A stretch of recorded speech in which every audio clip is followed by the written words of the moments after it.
You are Locked On Wolverines, your daily podcast on the Michigan Wolverines, part of the Locked On Podcast Network.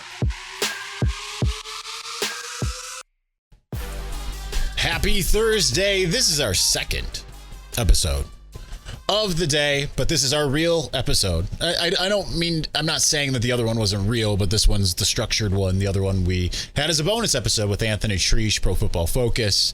Go check that out. That was a whole 25-minute of just uninterrupted me and Anthony Shreesh. I'm your man on the ground, Isaiah Hole, publisher of Wolverines Wire through USA Today Sports Media Group. And this is, I did it all backwards. Now I don't even know what to say.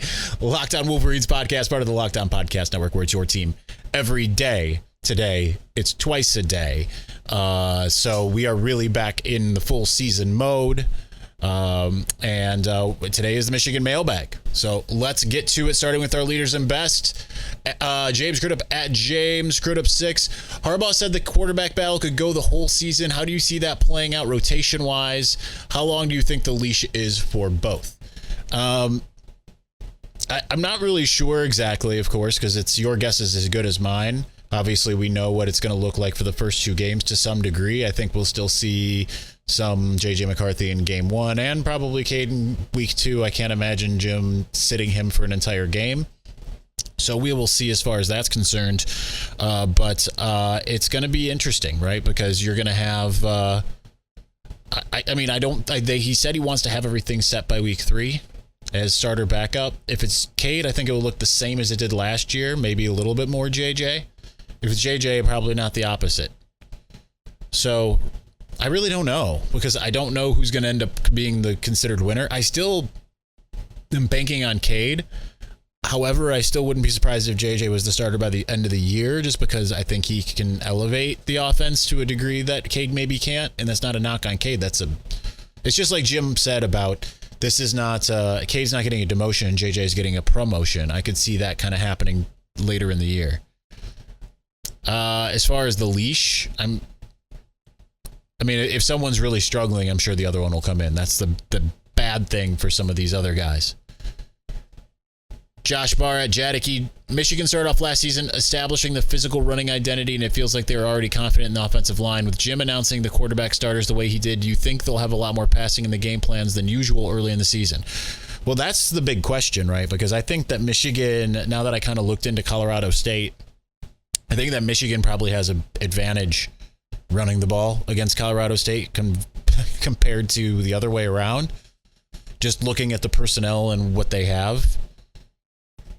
So I'm sure that they'd like to pass, and I'm sure that's also probably a good thing for Cade, right? Is like, hey, you got to pass against some guys who have kind of been around the block, whether they were at Nevada or elsewhere.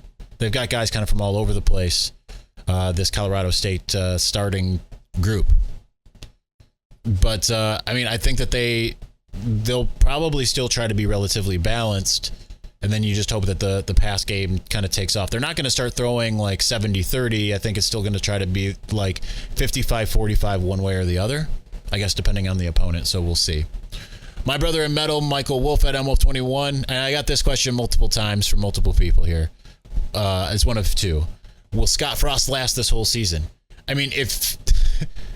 I'm going to say no, but if he beat it, I think hinges on that Oklahoma game. Lose to Oklahoma, especially if you lose by one score, no. Beat Oklahoma, then probably. But that's probably what I will say there. What freshmen on offense and defense do you want to see in game one? Defensively, Mason Graham, Kenneth Grant, Zeke Berry, Will Johnson, Jimmy Rolder. On offense, C.J. Stokes, Darius Clemens, Tyler Morris, Colston Loveland. I think that covers it. Alex Orji, because I want them to be far enough ahead where Alex Orji comes in. Because I want to see some of those guys. But those would be the ones that I really want to see the most. I'm probably missing someone, but those are the ones that come off the top of my head. Jimmy Whitner at Jimmy Whitner 1. What's your prediction for offensive and defensive MVP for game one? I was going to do a thing on it, and I didn't end up doing that. So Donovan Edwards, number 1, because I think the run-pass option type deal, and I don't mean the RPO, but like for him personally, the run-pass options are just excellent. I think he can really kill Colorado State that way. Defensively, I'm going with Mozzie Smith. I just think that's going to be, and I think he's just going to be a game wrecker, and he's going to need to be because they're going to be trying to get that ball out quickly. If not Mozzie, then it's probably going to have to either be one of the safeties or a corner, and I don't know who. Number 2, what's the final score you would be happy with? It has to be, I think, a 24 to 28 point spread. I think the spread is like 24.5. So it's got to be beyond that. But, Colorado State might, I'm starting to kind of feel after going through their personnel that there's a chance that they might be a little bit better than people think. I think this is the hardest of the 3 that they're facing. I mean, that said, Michigan should still roll them. So it's got to be a 4-score game, I'd say. No matter whatever way you want to make that, it's got to be a 4-score game.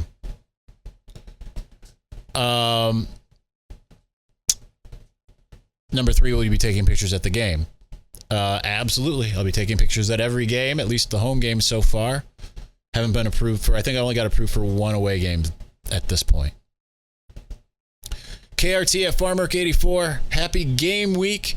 Do you think there will be a noticeable difference on offensive play calling this year compared to last year? Again, I'm really not sure. I would imagine that they're going to try to emulate what Josh Gaddis was doing by the end of the season. I could see them being more aggressive. And keeping in mind Matt Weiss comes from the NFL, between him and Sharon, I could see them being a little bit more aggressive because Gaddis, I don't think, was that aggressive in the first couple weeks, and generally Gaddis wasn't that aggressive, and then you started seeing some more aggression. And I hope that the offensive play calling is a little bit smarter. I still I have nightmares about Georgia. Just the play calling in that game, it's like, let's have a slow developing play against the fastest defense in the history of defense. Okay, cool, great idea, man. So yeah, I think it'll be. I think that'll be a little bit more consistently aggressive, but we'll see. I have no idea what to expect, and I don't know that what we see in the first 3 weeks is at all what we're going to see down the stretch, right? Finishing us out in segment 1, Jonathan Joseph at JJoseph2156. I feel like Braylon Edwards always makes predictions that never come true. Latest is JJ will transfer if he's not the starter after week 5. Well, that certainly can't happen now because apparently the NCAA ruled that the transfer portal's closed. So, and no, I've said it a million times. That's, you have to know JJ McCarthy, right? That's making a generalized prediction of a 5-star type guy. But you have to also know J.J. McCarthy. He said he's throwing things against the wall. Does throwing things against the wall hurt, or do people really not listen? They don't really listen. They don't listen at all. People might listen, but not inside the program. I can tell you, and this is not a knock on Braylon. They do not care what Braylon Edwards thinks. It's not a knock on Braylon. They don't care what any of us think. So, and whether you're an alum, whether you're a football alum, none of that. They don't care. So, yeah, I don't really anticipate that they are looking at that and being like, oh no, Braylon said something. They just aren't. All right, betonline.net is your number one source for all your pro and college football betting needs and sports info this season. Find all the latest football league developments, game matchups, news, and podcasts, including this year's opening week games. BetOnline is also your continued source for all your sports wagering information, including live betting, esports, and scores. The fastest and easiest way to check in on all of your favorite sports and events, including Major League Baseball, MMA, boxing, and golf. Head to the website today or use your mobile device to learn more about the trends in action. BetOnline, where the game starts.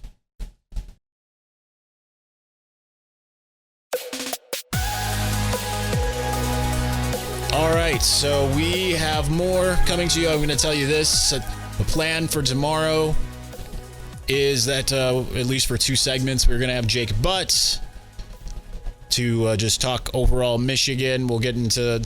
I'm probably not doing a traditional preview of Colorado State because I don't feel like the first 3 weeks is really that warranted. Do you really want to hear, and they've got this running back, and they've got these... Now, I will say this, their wide receivers actually are pretty good. All the 2 of the 3 starters, they had more yards last year than any Michigan starter. They've got some talent, for sure, but I don't know. All right, let's go to our Victor's Valley, starting with Jim at Jim in the North. Clarification from last week, which running back will be the contact-seeking battering ram like Haskins was last year? Tavier Dunlap, probably. CJ Stokes, I think, is a little bit more diminutive in stature. I know before I accidentally said Tavier, I meant CJ. I don't know that they have it, though. And I think that's fine. Not every team's going to have players that do exactly the same thing. Tavier's probably the closest to it. Maybe Kalel Mullings if they bring him in. I don't necessarily think that they'll have that, and I don't think it necessarily matters completely, right? Because I think you're able to do some different things because of Donovan Edwards and what he presents and AJ Henning. And I think that just by virtue of having the misdirections to some degree, you might just be able to have Donovan Edwards go between the tackles because you don't know what he's going to do. I'm not sure of that, though. We'll see. Wouldn't surprise me. I think Tavier Dunlap's probably your closest bet there. I fully expect this offense to be great, but I'm also expecting it to be one that runs the quarterback is under center, the horror. Do you think fans get bugged with offenses that don't look like pass machines? Oh, 100%. I predicted that in my 10 things that will certainly come true. I think this offense will be great. I think it can be historically great for Michigan. I don't think that necessarily looks much different than last year. Maybe just like a little bit better overall. I don't think it's going to be... I hope to be pleasantly surprised, but I do not think it's going to be like this.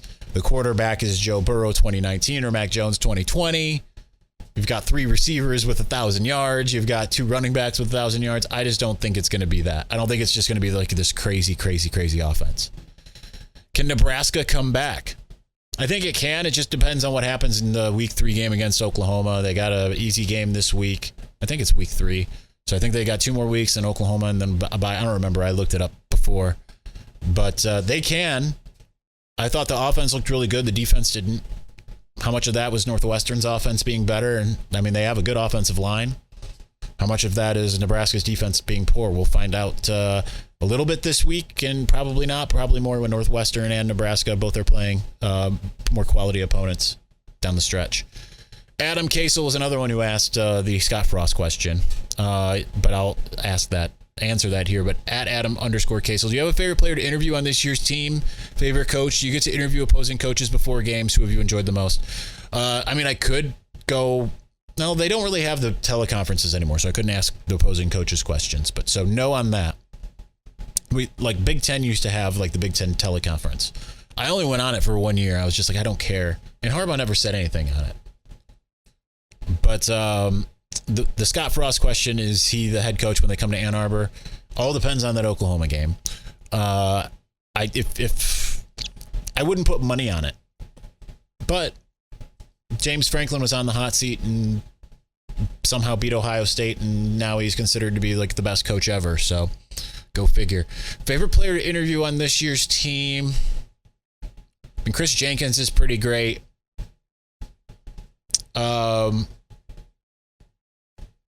But there's no Aiden Hutchinson on this one. And I still like waxing poetic about some of the other guys that used to just be so good. 2016 had like 12 guys that were good. Jake Butt, Jabril Peppers, Jordan Lewis, Chris Wormley, Eric Magnuson, Kyle Kalis, Wilton Spate. Drake Johnson was still technically on that team, but he was more 2015. Like, there were so many guys where it was like, if we get them, then cool, this is going to be sweet. And I don't feel like they have that anymore. I think, but Chris Jenkins, Junior Colson are 2 of the best. I really like Cade McNamara. I think he's a good quarterback. He's a really good interview for a quarterback, because sometimes it goes either way. Blake Corum's really good. I'm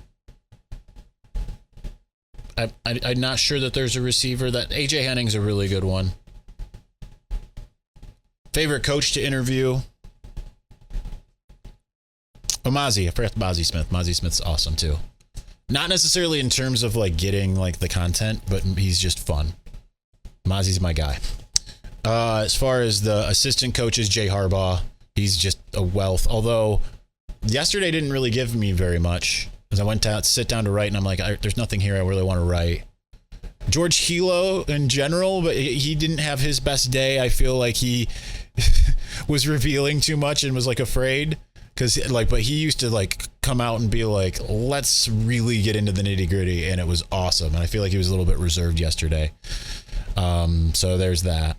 So those would be my two. Honestly, a lot of the coaches, pretty much every coach, there's no coach on this staff that I'm kind of like, eh. The only one that's close to that is probably Mike Hart, just because he talks so fast. It doesn't seem like he talks really fast, but every time I'm transcribing him, it takes me a couple hours. So Mike Hart's the closest to it, where it's like, oh man, we have Mike Hart. It's just more because I know it's going to take me a long time to get my work done. Spencer Whitmore at Spencer Whitmore. With Cade starting week 1 and JJ week 2, should we expect to see a healthy dose of both in both games, or do you think that Bowman and Warren will come in behind the starters? I would imagine we have to see both, because I can't imagine just having, especially Cade, being like, yo, dude, you're just not going to play this game. Healthy scratch. I can't see that happening. So, I don't know. We'll see. I mean, obviously, if it's a blowout situation, then you're going to see Bowman and Warren. You're not going to see it be like 50-14 and like, all right, now here comes Cade. That's not going to happen. I think it would just be like he comes in for a couple plays, comes in for a series or something like that. Zan at Zanland, what uniform combo do you think the team will be rocking to start the season? I'm going to guess it's going to be the traditional week 1. Week 2, I could see it being all blue just because it's a night game, but I would hold off on all of that until Iowa. And then you just reserve the special ones for Iowa, Penn State, Michigan State, Ohio State. That's what I would do. Mark Z at Mark Zimke, in honor of Mikey Sainristil, who are your top 3 position changes at Michigan? That one's tough. Chase Winovich, number 1 to defensive end. Keep in mind, he was like a linebacker, then a tight end, and then finally a defensive end. And what a change. I remember him reaching out to me in 2015 when he got his first chance to go out on special teams. He's like, can you please get pictures of me this week? Can you please do it? So I had a relationship with him from recruiting, of course, but he's like, please, can you get this for him? So he's like, I'll be out here and here. Just make sure you see me, whatever. So that would be, to see him suddenly thrive the next year. Number 1, Chase Winovich.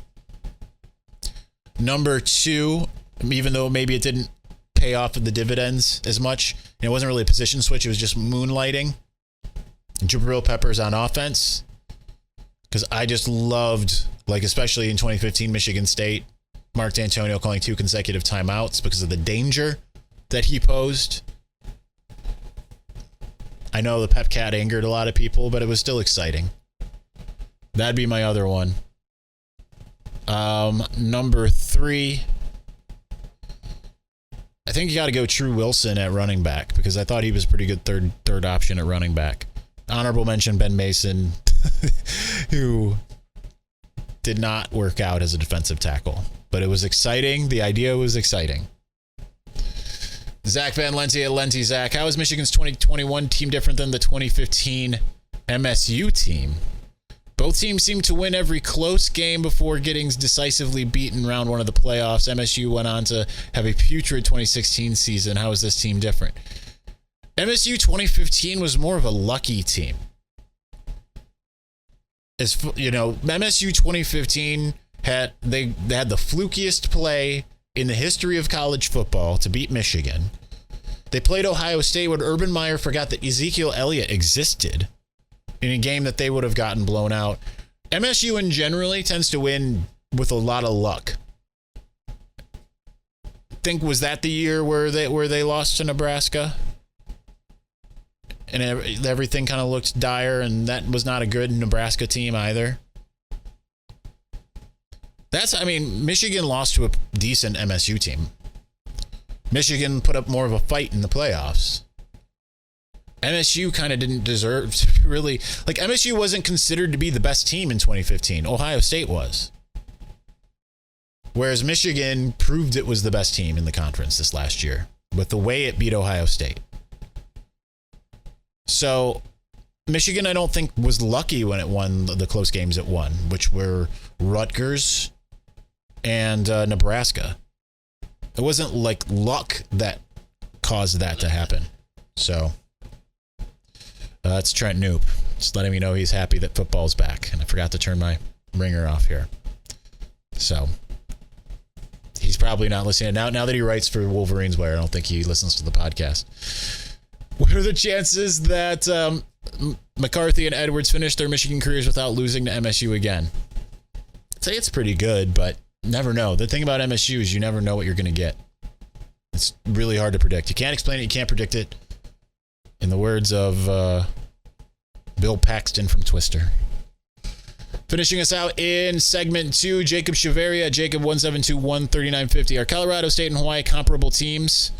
No, I wouldn't say so. I think that Colorado State's the best of the three that they're going to face. Then again, UConn put up a fight against Utah State, but their quarterback is out for the year. So Colorado State, I think, is going to be a team that ends up doing pretty well this year in the Mountain West under Jay Norvell.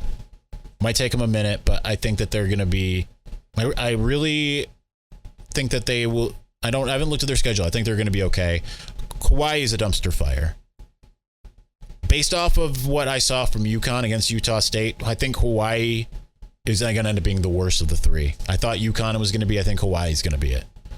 Wouldn't it be smarter to have each QB start and finish a half of both games? No, I like the idea of them each getting their own game.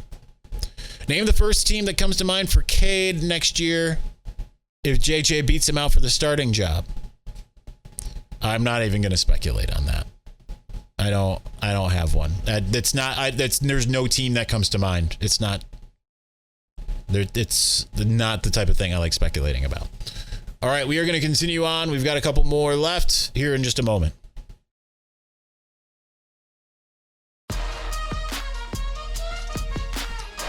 All right, we've got a few more here. Matthew Leonard at Buffman74. What time TBD game will become a night or afternoon game? Thanks. What time TBD I see? What time to be determined game will become a night game or an afternoon game? Well, I've got to look at the schedule because I don't know which ones are that. So right now the rumors are that Iowa TBD is going to be a noon game. The rumor is that Michigan State's going to be a night game, so I'll stick with that. Penn State's probably going to be, it's a maze out. I prefer that one be the night game. It's probably going to be a 3:30 or a noon game.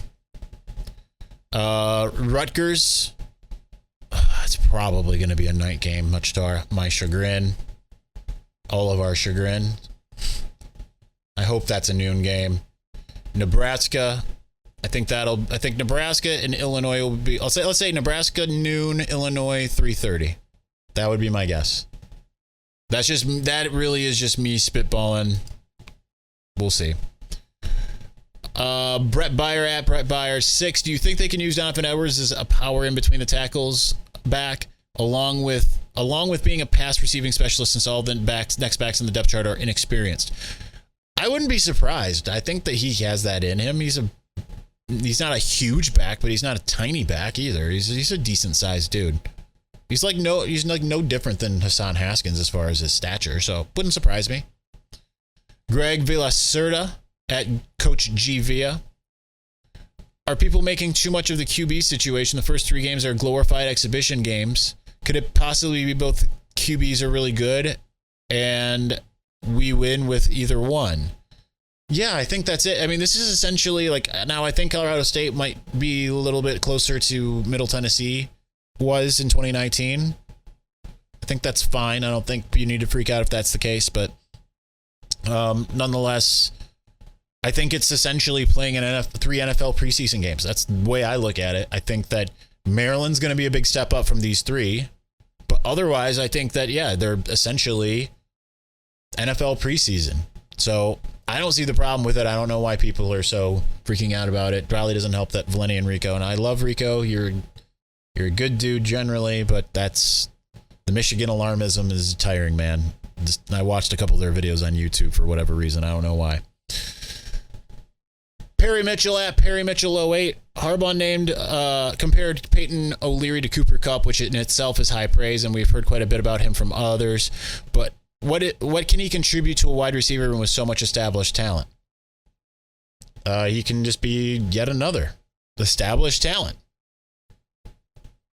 So, I think that is just what you would expect essentially from like the freshman, but maybe more.